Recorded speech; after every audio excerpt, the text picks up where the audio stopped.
ከዚህ መራቅሽ እንደ መሸነፍ አይነት ስሜት ነው ሊሰማ የሚችለውና መራቅ የለብሽም። ነገሮችን እዚህ ሆነሽ መጋፈጥ አለብሽ። ከዚህ በፊት በጣም ብዙ ነገሮችን ተቋቁመሽ አሳልፈሻል። በተለይ ደግሞ ትላንትና ያለሽበት ሁኔታና ያለሽበትን ሲቹዌሽን ሳልረዳ ይቅርታሽ ስላልተቀበልኩሽ በጣም ከልብ በጣም ይቅርታ ማለት እወዳለሁ። ያው እንግዲህ አንቺም ከዚህ በፊት ፕራንክ ሰርተሽናል። ድጋሚ ደግሞ እንደገና አብርሃም እዚህ ሊመጣ ነው ብለሽ እንግዲህ ከቤት ገፍትረሽን የማይሆን ሪአክሽን አሳይተሽን ከቤት አስወጥተሽናል እና ከዛ አንጻር ነው እኛ የደበረንና የከፋን እንጂ ሁልጊዜ ከአንቺ ጎን የምንቆም የአንቺን ደስታ የምናስቀድም በተለይ ደግሞ ከአንቺ ጋር ብዙ ነገሮችን ያሳለፍን ሰዎች ነን እና በተፈጠረው ነገር በትላንትላው በተለይ ደግሞ ኦዲየንስ በጣም ሀሳባ ሴት እየሰጡኝ ነበረ። በጣም የተለያየ ኮሜንትን እያየው ነበረ እና በተለይ ደግሞ ሰዎች ለአንቺ ያላቸውን ፍቅርም ያየሁበትና የተረዳሁበት ሁኔታ ነበር ብሏል ዳኒ። በነገራችን ላይ ይሄ ሰላም መፈጠሩ ሁላችንም እንፈልገዋለን። የኔ ተወዳጆች እንዴት ናችሁ? በያላችሁበት ሰላምና ጤና ፍቅርና ብቻ የመኝላችኋለሁ። ላይክ፣ ሼር፣ ሰብስክራይብ በማድረግ ቤተሰብ እንድትሆኑም እጋብዛችኋለሁ እና ሩታ እንግዲህ የወሰነችው ውሳኔ ትክክል ነው። ወደ ቤተሰብ ጋር መሄድና ለራሷ ቆንጆ ጊዜ ማሳለፏ አንድ ነገር ነው። ሁለት ደግሞ ሩታ ከነገሮች እየሸሸች እየራቀች ሳይሆን ብላለች እንግዲህ ራሷም ሰዎች ሊረዱኝ የሚችሉ ሰዎች ካሉ ይረዱኛል፣ የማይረዱኝም ከሆነ ደግሞ እውነታው ይሄ ነው። እኔ ከዚህ በፊት ነገሮችን ለማስተካከልና ነገሮችን ለማስቀጠል በጣም ብዙ ዋጋ ከፍያለሁ። ግን ደግሞ ዋጋ ከፍዬ ነገሮች ሊቀጥሉና ነገሮች እኔ በምፈልጋቸው መንገድ ሊሄዱ አልቻለም። አሁን ደግሞ እሱ የራሱን ህይወት ጀምሯል። የራሱን ህይወት ደግሞ የመኖር መብት አለው። እኔም የራሱን ህይወት መኖር አለብኝ። አሁን ላይ ደግሞ ቤተሰብ እንድመጣ ወደ እነሱ ጋር እንዲሄድ ይፈልጋል።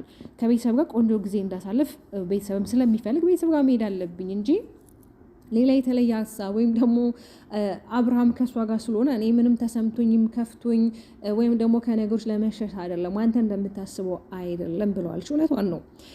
ሩታ ከዚህ በፊት በተፈጠረው ነገር እንግዲህ ብዙ ነገሮችን ተቋቁማ ብዙ ነገሮችን ማሳለፍ የቻለች እንስ ዛሬ ላይ ይሄ በጣም ቀላሉ ነገር ማሳለፍ የማትችል ሴት አይደለችም ማለት ተናግራለች።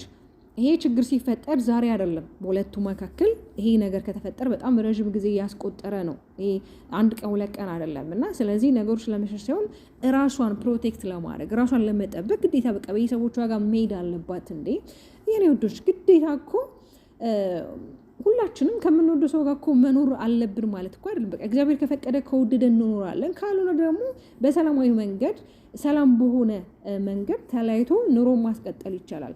ግን ደግሞ ሩታ ምንጊዜም የራሷን ህይወት ስትመራና በሩታ ህይወት ላይ ይሁን አዲስ ነገር ሲፈጠር አብርሃም ይመጣል። ገብቷችኋል አይደለ? ያንን ነገር ነው ሰው የማትፈልገው እንጂ እኮ ከዚህ በፊትም ተናግራለች አይደለ? እኔ የራሴን ህይወት መኖር መብት አለኝ፣ ስለዚህ አታስገድደኝ፣ አታስጨንቀኝ፣ ካለ ፍላጎቴ እኔ ምንም ነገር ላደርግ አልችልም። እኔ የኔንና ያንተን ህይወት ትዳር ለማዳን በጣም ብዙ ዋጋ ከፍያለሁ። ስለዚህ አንተ ደግሞ ትማር ሰው አይደለም። አንተ ክብሬን ካላስጠበቅልኝ እኔ ክብሬን ላስጠብቅ እችላለሁ። ትክክል ናት። እግዚአብሔር ይመስገን በልጅ ተባርካለች። ከልጅ የበለጠ እዚህ ምድር ላይ ምንም በረከት የላችሁም። ከልጅ የበለጠ ሀብትም የላችሁም። በቃ ከልጅ የበለጠ ምን አለ? ስለዚህ ዛሬ እሷ ልጇ መጽናኟ ነው፣ በረከቷ ነው፣ ሁሉ ነገሯ ነው። ድካሟን የምትረሳበት ገብቷችኋል? መከፋቷን በልጇ አይን ውስጥ ደስታን የምታይበት ገብቷችኋል አይደለ? በቃ ነገሮች የምትረሳበት ነው ልጇ። ስለዚህ እግዚአብሔር ይመስገን በማክላቸው መልካም የሆነ ቆንጆ ይሄ ልጅ ተፈጥሯልና እግዚአብሔር ልጃቸው በጥበብ በሞገስ ያሳድግላቸው። ግን እዚህ ጋር እናት ለልጇ በጣም ዋጋ እየከፈለች፣ አባቲ ግን በዚህን ያህል ልጁና ትዳሩን በትኖ በዚህን ያህል መንገድ ወደ ሌላ ሴት ጋር መሄድ አልነበረበትም። መብቱ ነው። ግን ደግሞ አንዳንዴ ይሄ ሶሻል ላይፋችሁ ወይም ደግሞ የሆነ ፕራይቬት የሆነ ላይፋችሁ ደብቅ ማድረግም እኮ ጥሩ ነው። አንዳንዴ ኦዲየንስ ምን ያስተምራል፣ ሰዎች ከኛ ምን ይማራሉ፣ ይሄ ነገር ነገ ላይ ልጄ ላይ ጫና አይፈጥርም፣ ነገ ላይ ልጄ የሆነ ጥያቄ ቢጠይቀኝ ምን አይነት መልስ ነው የምመልሰው?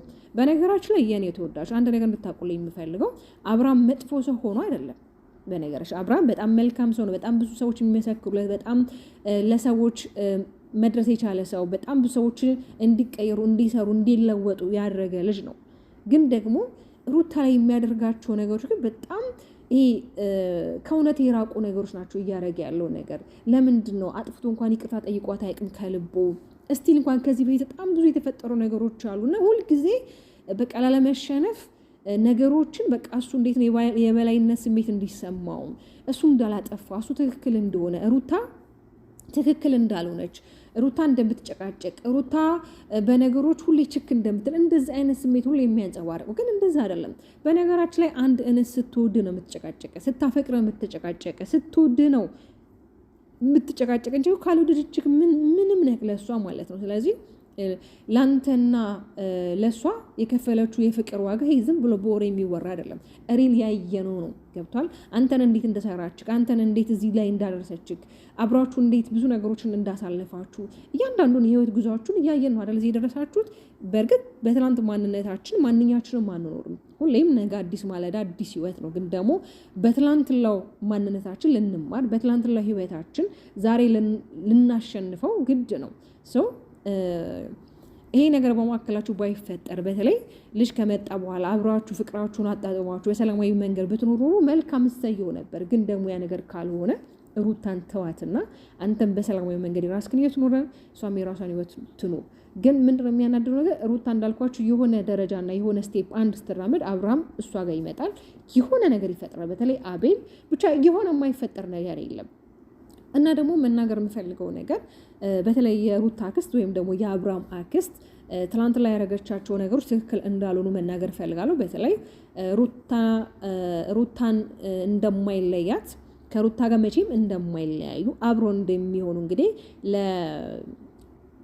ለሄርሜላና ለወንድሟ እንግዲህ ስታስጠነቅቃቸው ነው። በዚህን ያህል ሄድሽ መናገር አልነበረብሽም። ይሄ የሚያሳየው የሩታን ክብር ዝቅ እያደረግሽ ነው።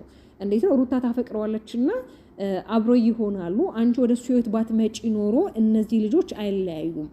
በነገራችን ላይ እሷ ከመጣቷ በፊት ተጣልቷል አይደለ? ግን ደግሞ እሷ ከመጣች በኋላ ነው ነገሮች እንደዚህ በቃ ደብዛቸው የጠፋው። ግን ደግሞ እሷን ሄድሽ መናገር አልነበረብሽም። ለምን እኛ ሩታን እንድታስንቂያትና የማይሆን ስም ሰዎች እንዲሰጧት አንፈልግም። ገብቷችኋል አይደለ? እንግዲህ እሷም ድርቅ ብላ ባሏን እኔ ነጥቂያት ሳይሆን ራሳቸው የተለያዩና ፍቺ የፈጸሙ ሰዎች ናቸው። እኔ አብርሃምን አስገድጄው ምንም ያረኩት ነገር የለም። አስፈራርተሹ ነው ወይ? አብርሃምን አስፈራርተሹ ነው ወይ? አብርሃምን ምን አድርግሹ ነው? በሰላምማ አይደለም። የሆነ እነሱ ሰላም ሲፈጥሩ አንቺ ጣልቃ መሀል ላይ ትገቢያለሽ። እና ምንድን ነው ከልጁ ችግርሽ? ምን አድርገሹ ነው እንዴ? አይባልም። በቃ መብቱ ነው። አንድ ሰው እኮ አልፈልግም ብሎ ከሄደ በኋላ አስገድዳችሁት እናንተ ህይወት ላይ እንዲቆይ በታሪክ እንዳትፈቅዱለት። በታሪክ በተለይ አልፈልግም ብሎ የሄደ ሰው ከህይወታችሁ የወጣ ሰው እህቶቼ ከህይወታችሁ አልፈለግም ብሏችሁ የወጣ ሰው ድጋሚ ህይወታችሁ ላይ እንዳታስገቡት። መቶም አይጠቅማችሁም። ወይ አንድ ለበቀል ነው፣ ሁለት ደግሞ የሆነ ነገር ላይ ያደርጋችሁ ነው። ከዛ የዘለለ ምንም ነገር ሊኖር አይችልም። ሁለተኛ ደግሞ ይሄ ወንድ ልጅ ሚስቱና ልጁን ጥሎ እንዳልኳችሁ የመጣ ወንድ ልጅ እናንተን ነገ ጥሏችሁ እንደማይሄድ በምን እርግጠኛ ትሆናላችሁ?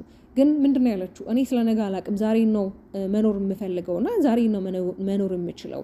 ስለ ነገ ራሱ ያውቃል። ግን ደግሞ እኔ ስለ ነገ አስባለሁ፣ እግዚአብሔር ይፈጽማል። ግን ደግሞ እኔ የራሴ የትዳር አጋር የምለው ሰው ነገር ማስቤ ነው የትዳር አጋር ይሆናሉ። ይሄ ልጅ አብሮ ይቀጥላል ወይ? ምን አይነት ስብዕና አለው? ልጆች ብንወልድ የልጆቼ አባት ይሆናል ወይ? ለልጆቼ ምን አይነት መልካም አባት ነው? ለቤተሰቦቼስ ምን አይነት ክብር የሚሰጥ ሰው ነው? ለእኔስ ምን አይነት ፍቅርና ክብርን የሚሰጠኝ ሰው ነው ብዬ እኮ አገናዝቤ ነው፣ ዝም ብዬ አይደለም። ሄርሜላም አሁን ላይ ወደኩት አፈቀርኩ ስላለች ነገ ላይ አብረው ስትኖር ግን እንደሚጣ ያቃጠለችው የተገባና የተወጣ የምትለው አይነት ሴት ናት። ግን ዛሬ ላይ እጇ ላይ ለማስገባት ከሩቲ ፈልቅቃ ለማውጣት የማታደርገው ጥረት የለም። በተለይ ቤት ገዛውለት፣ እሱም ፕሮሞሽን ነው።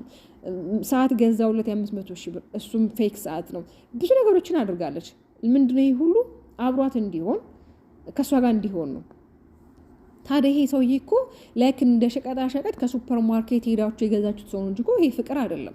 በተለይ አንድ ሰው አፍቅሬው ሊያውም እኔ ወንድ ልጅ አፍቅሬው በቁሳቁስ በጥቅማ ጥቅም የኔ እንዲሆን አድርጌው ማለት ነው ወደፊት ህይወቴ ከሱ ጋር ሊሆን የሚችለው። ሴት ልጅ እኮ ትፈቀራለች እንጂ እኮ ወንድ ልጅ አፈቀርኩ ብላ ምትል አይደለችም። እኔ አላቅም። እኔ በዚህን ያለ ክብርሽ እንዴት እንዳልተጨነቅሽ። በተለይ ደግሞ ወንድሟ ከሱ የዋስ ከሆነ ማግኘት የራሱ በጣም የተናደድኩት።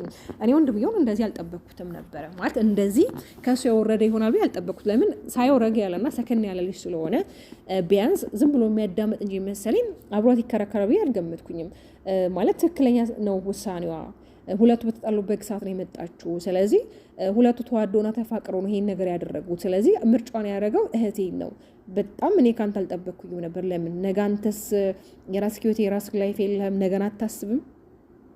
እኔ አላውቅም። እውነት አንዳንዴ ተሽሎ ይገኛሉ የምትሏቸው ሰዎች ወርደውና በቃ ከማታስቡት በታች ሆኖ ስታገኟቸው በጣም ነው የሚገርመውና ለማንኛውም ልቦና ይስጥሽ ከማለት ምንም ሌላ የምለው ነገር የለም።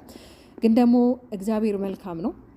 ነገሮችን እንድታሸንፉ ራሱ እግዚአብሔር ያጠነክራችኋል። ሩታ ደግሞ ከዚህ በላይ ጠንክራና ጀግና በራሷ መቆም የምትችል ሰው ሞር ሆና ማየት እንፈልጋለን። ለምን አንደኛ በራሷ መቆም የምትችል ሴት እንደሆነች ሁላችንም እናውቃለን። ሁለት ደግሞ ይሄ በተለይ ካለው ሁካታ ይሄ ካለው ሚዲያ ላይ ይሄ ግርግሩ ከአንዳንድ ነገሮች ደግሞ ርቃ በቃ ለራሷ ጊዜ ሰጥታ በተለይ ከልጇ ጋር የሆነ ትንሽ ጊዜ ብታሳልፍ ደስ ይለኛል። ለምን አንዳንዴ ይሄ ከግርግር መራቅም ጥሩ ነው። በተለይ ደግሞ ልዑልን ድጋሚ ሚዲያ ላይ ባታመጠው በቃ ለተወሰነ ጊዜ ብታረቀው ጥሩ ነው። ለምን አንዳንዴ እንዳልኳችሁ ሰዎች እንዴት ነው አንዳንዶች ማሻአላ የሚሉ አሉ፣ አንዳንዶቹ ደግሞ ወይኔ እግዚአብሔር ያሳደግልሽ የሚሉ አሉ፣ አንዳንዶቹ ደግሞ ያው ብዙ የተለያየ አስተያየት የሚሰጡ ሰዎች አሉና አንዳንዴ ህጻናት ልጆችም ሰው አፍ መግባት የለባቸውም። ያው ይሄን የምለው እንግዲህ ህጻን ልጅ ስለሆነ እሱም በነሱ ስም የሚዲያው መነጋገሪያ ሀሳብ ሆኖ መቅረብ የለበትም እና ያው የተለያየ ሀሳብ ስለሚያነሱ ነው ሰዎች ልጃቸውን መነገጃ ያደረጉበት ልጃቸውን ብቻ የተለያየ ነገር ይላሉ እና ያው አዲስ ነገር አይደለም። በነገራችን ላይ በሌላው ዓለማት ላይ አይደለም እንኳን ህጻን ልጅ ይቅርና ሲወለድ እንኳን በካሜራ በቪዲዮ እየታየ የሚወለድ ከዛ ምድገቱ ከዛ ሁኔታዎችን እያየን በቪዲዮ ብዙ የምናየው ነገር አለ። ግን ደግሞ ያው ከኛ ኮሚኒቲ አንጻር አላደለ ነገሮች ሸፈፈን ደበቅ ማድረግ መልካም ይመስለኛል። የኔ ተወዳጆች ያው ዛሬ በተፈጠረው ነገር በጣም ደስ ብሎኛል። ሁላችንም ይሄ ነገር ስለተፈጠረ በጣም ተናደን ነበረ። ኮሜንት ላይም ዳኒ እንዳለው ካንተ አንጠብቅም፣ እንዴት እንደዚህ ታደርጋለህ፣ እንዴት እህታችን ታስከፋታለህ፣ ቢያንስ አሁን ላይ ያለችበትን ሁኔታ ሳትረዳት ቀርተህ ነው ወይ ብሎት እንግዲህ እሱም ያንን ነገር ተሰምቶት ሩታዬ በጣም ይቅርታ፣ እኔ አንደኛ